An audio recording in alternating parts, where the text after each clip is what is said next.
Bateman Resources Limited is a gold exploration company with significant projects in British Columbia and the Yukon. Trading on the TSX Venture Exchange, symbol ABN, and the OTCQB, symbol ABNAF. Surrounded by world-class gold deposits and mines, Bateman's 23,000 hectares Forest Kerr Gold Project is located in the heart of the Golden Triangle in northwestern BC. For more information, visit us at batemanresources.com.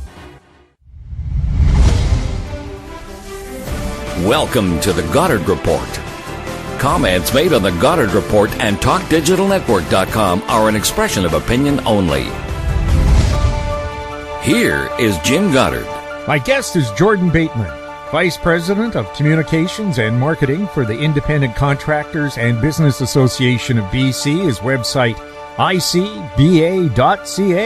Welcome back to the show, Jordan, and Happy New Year.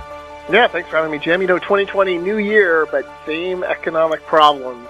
Just because we switch the calendar over doesn't mean we get out from under the bad decisions that have led us to a kind of rocky time in the economy.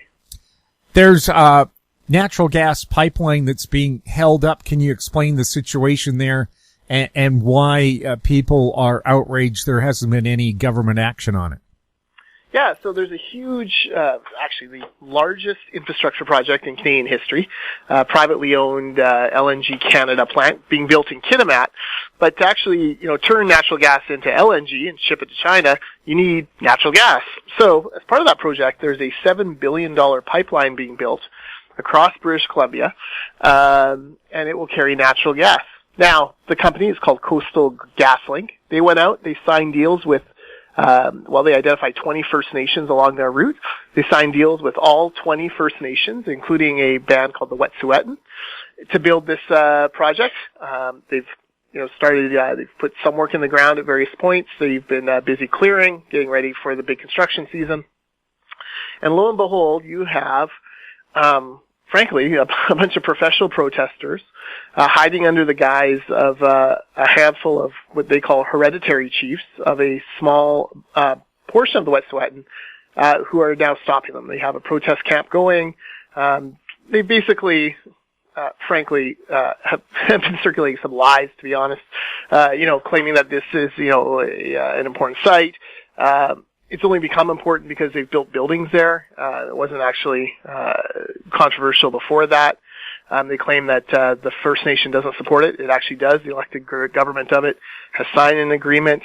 It's just a handful of these, it's 5 people, a handful of these hereditary chiefs who don't have the right to sign off on projects for their First Nation. They're the ones protesting it. But, for those people who want to stop so-called fossil fuels, who want to attack the oil and gas industry, they're pouring thousands, hundreds of thousands of dollars into that little protest camp, sending bodies there, and trying everything they can to stop it from happening. The court ruled late last year, get out of the way, this is a duly constituted project, it needs to go forward. And unfortunately, they've refused. So now we are at a standoff. And, Coastal GasLink wants to start work again. It's going to be up to the government, the NDP government, and the police, I guess, to come in and enforce the rights of the company to do so. Any sign the provincial government is going to take action? Oh, the provincial government is hiding, that popular meme of Homer Simpson fading into the hedges? That is John Horgan right now. He's stepping back as quietly as he can to the hedges and praying to God that no one asks him a question about this. Even though the NDP love to tout LNG Canada as this huge investment that they brought home, they did all this, they got across the goal line when the BC Liberals couldn't. They are not doing anything to get this Unistoten group to back off, and there's a lot of skepticism that they'll do anything to do it. So we're waiting to hear definitive statement or any statement from the provincial government that, they support the rule of law in this country, that they support what the courts have said, and that they support the Wet'suwet'en's right to make an agreement on, by their elected council. We're still waiting, and with John Horgan, I suspect we'll be waiting a long, long time. What kind of an economic blow is that for the province that's admitted it's really reliant on natural gas to balance the books? Well, it's a huge blow. I mean, LNG Canada will take a little bit longer than the pipeline would have taken to build. So there is a little bit of slack there in the system, but not much time-wise. At some point, LNG Canada will be wondering, where are we going to get the natural gas from if this pipeline isn't built? That will cause consternation. And it's a horrible signal to send to the investment community. And we talk about this a lot, right? Canada's already a very expensive place to do business. It's a very red tape heavy place to do business. But here you have a company that's done everything right, that gets their permits, that has a court order. The court actually siding with them saying, no, you've done everything right. You're good to go. And still, the government won't, lift a finger to help them get it going. So, you do wonder what that message that sends to other investors and other projects. We'll have more with Jordan Bateman right after this.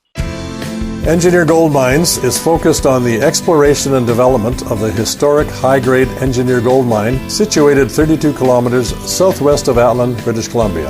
Engineer Gold Mines is fully permitted for surface and underground exploration with the 2019 drill program now underway. Engineer Gold Mines Limited trades on the TSX Venture Exchange, symbol EAU. For more information, please visit us at engineergoldmines.com.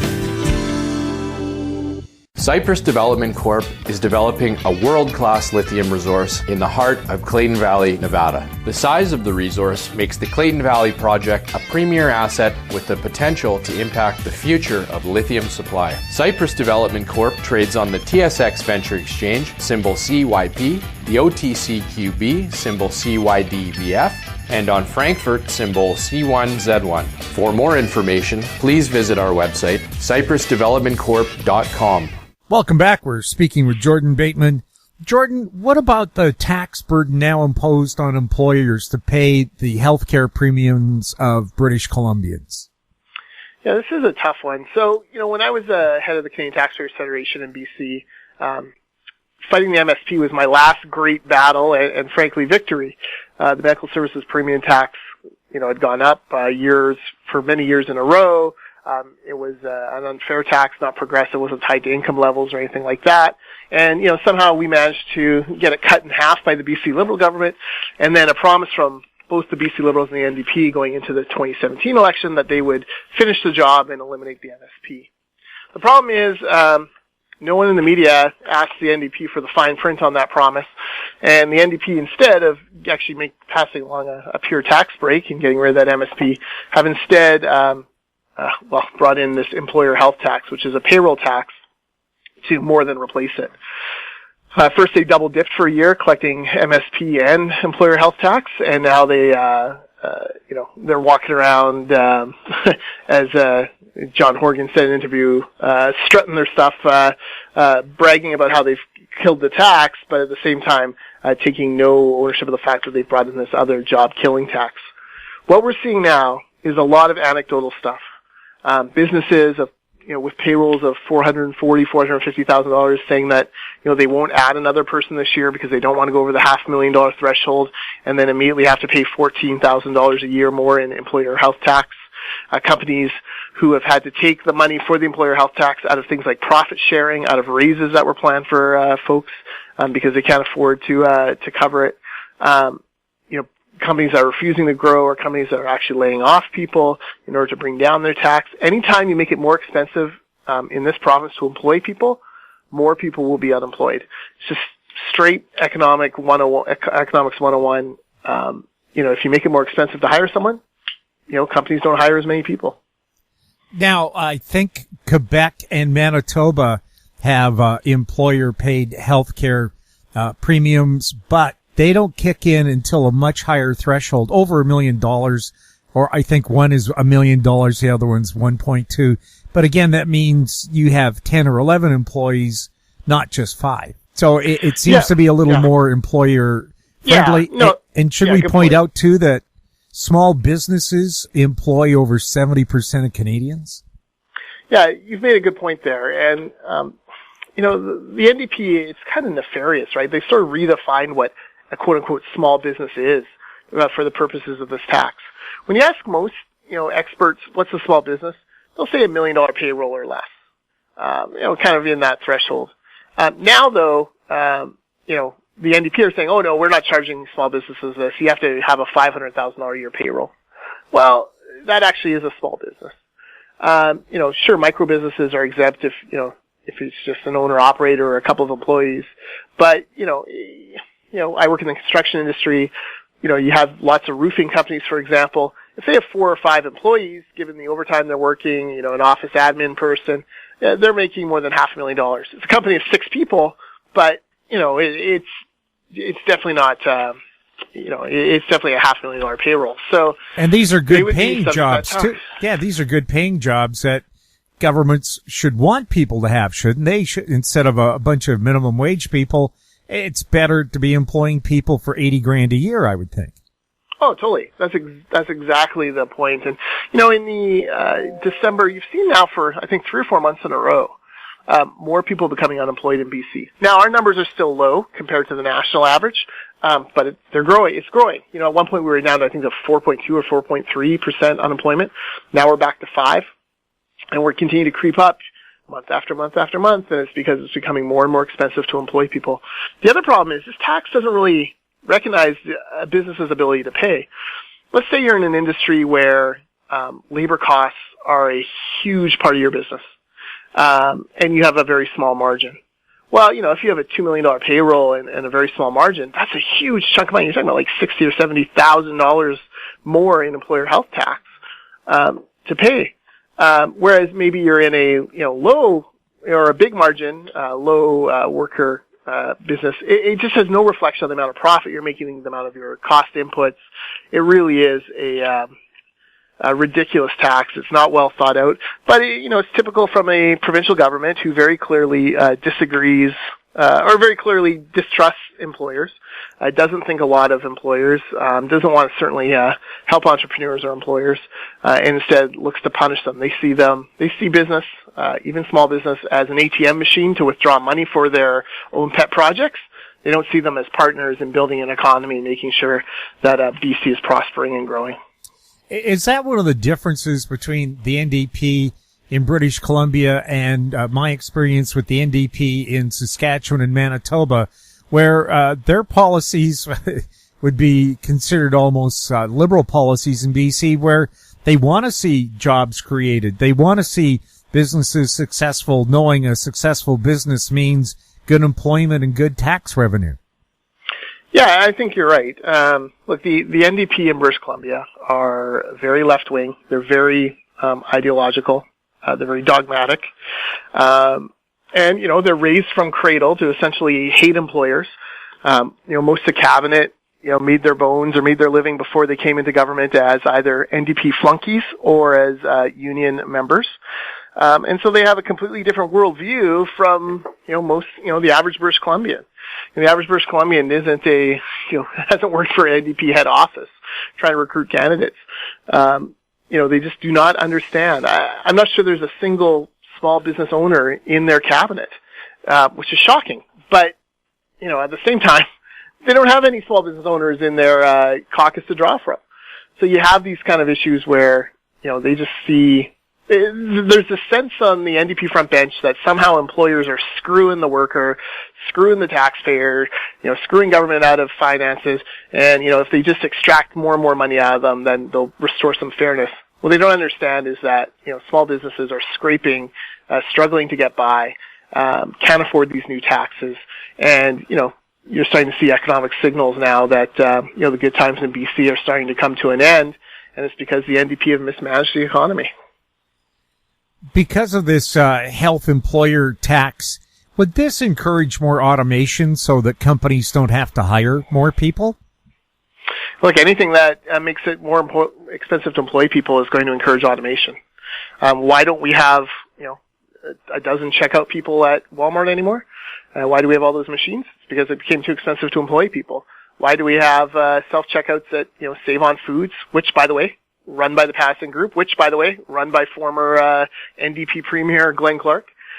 Why do we have, automated tellers everywhere and hardly any bank tellers anymore? Why is, gasoline all self-serve, no full-serve? It's all because it's too expensive to employ people. And all this government does is keep making it more expensive to employ people and then are shocked, just shocked, Jim, that, oh my gosh, why aren't unemployment numbers climbing up? Well, it's because these dummies in Victoria have made it so expensive to hire people that businesses have no choice but to find other ways to deliver their service. We'll have more with Jordan Bateman right after the break. Media recognition from Bloomberg, Reuters, recycling trade publications. Patented process for 100% recovery of critical metals, including cobalt, lithium, nickel, manganese, aluminum. American Manganese is focused on recycling lithium-ion batteries for electric vehicles. American Manganese trades on the TSX Venture, AMY, the US, AMYZF, and Frankfurt 2AM. For more information, visit AmericanManganeseInc.com or phone me, Larry Ray, at 778-574-4444. Don't miss out. Stay informed. Receive the HowStreet.com weekly recap with thought-provoking podcasts, radio, and articles delivered to your inbox. Sign up for the HowStreet.com weekly recap on our homepage at HowStreet.com. Welcome back. We're speaking with Jordan Bateman. Jordan, have you talked to your members about their outlook for 2020? Yeah, we've discussed this a lot. We actually have a wage and benefit survey that we do every year to see, where our member companies think business is going. Not to spoil that, because we're still waiting for the final results, and Jim, happy to talk with you about that in February. But, generally, construction is optimistic. There are concerns about the long-term viability of the BC economy. The fact it is so difficult to build things. But at the front line, people actually doing the building feel fairly confident going into 2020, but see a lot of storm clouds on the horizon. I think it's fair to say a lot of them are kind of waiting and seeing. But at the same time, we have more and more conversations every week with members, just about, preparing for a downturn, getting ready for an economic slowdown, what that would look like, what that would mean, and what signals are pointing that direction.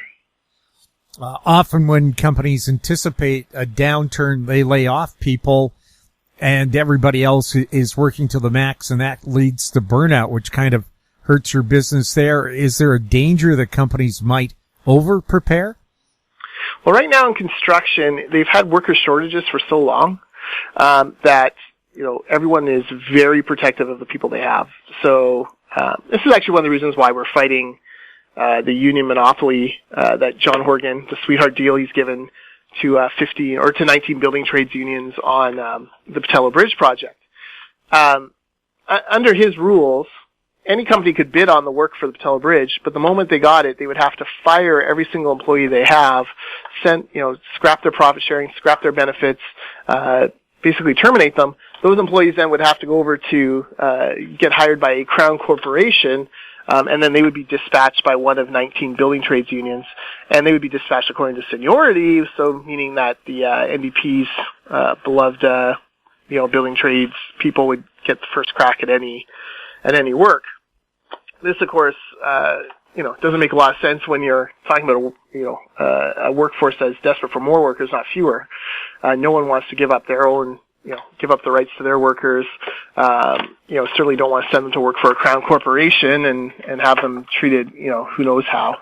So this is, it's a very complex thing, the labor market, especially in construction.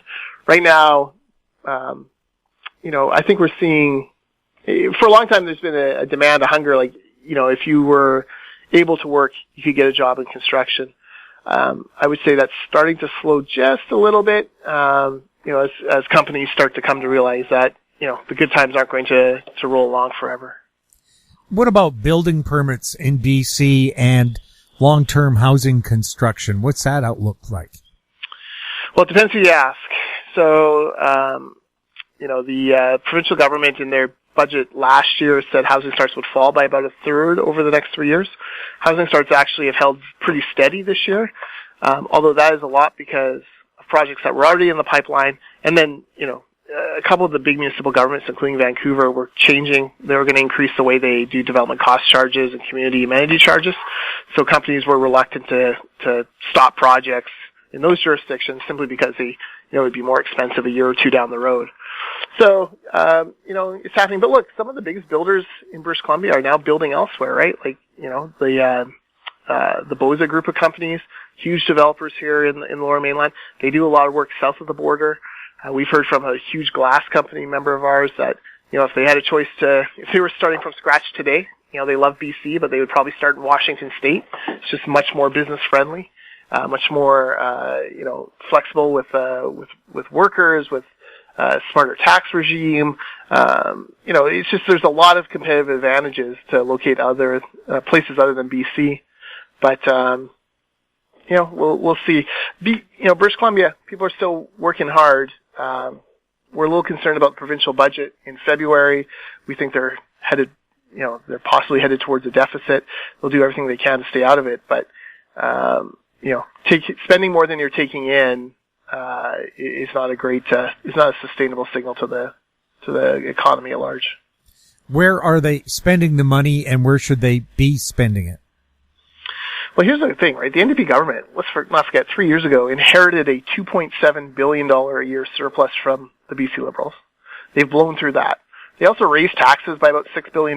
They've blown through every penny of that. Now their surplus, which was once $2.7 billion plus $6 billion in new taxes, now it's down to like $150 million, which is almost a rounding error on a budget of $45 or $50 billion. So, they're spending it on, they're spending it on overpaying for labor on big construction projects like the Patello Bridge. Yes, they're investing in capital projects like some hospitals and whatnot, some schools, but those were capital projects. They're borrowing money for those anyways. That's not coming out of general revenue. ICBC continues to be a drain. All these great reforms and promises and price hikes brought in by David Eby have not generated the kind of turnaround at ICBC that he wanted. Basically because ICBC is an outdated monopoly, an outdated model that needs to go. Not that shouldn't be turned around. It certainly couldn't be turned around by politicians. But, you have all these different kind of things eating away. The forestry sector has gone into the tank, because of NDP stumpage costs and policies. I read this interesting article that, the forestry logging industry in every other jurisdiction where they do significant logging in North America is doing well, prospering, doing great. But not in British Columbia, and they chase it right back to the NDP's stumpage fees and anti-employer policies. Jordan, thank you so much for chatting with us. I wish I had better news, but hang in there, everyone. 2020 could be a bit of a bumpy ride, but all we can all do in business is just kind of keep working away and keep treating people fairly, and hope that the NDP don't completely run the province into the ground. Jordan, thank you again. Thanks for having me. My guest has been Jordan Bateman, Vice President of Communications and Marketing for the Independent Contractors and Business Association of BC. His website, icba.ca. If you have any questions for Jordan or any of our other guests, you can send them to info@howstreet.com. Our YouTube channel is Talk Digital Network. Find us on Twitter at Talk Digital Net. We're also on Facebook. I'm Jim Goddard. Thank you for listening. Comments made on the Goddard Report and TalkDigitalNetwork.com are an expression of opinion only. The Goddard Report is available online and mobile at TalkDigitalNetwork.com. The Goddard Report is a production of Howe Street Media Incorporated.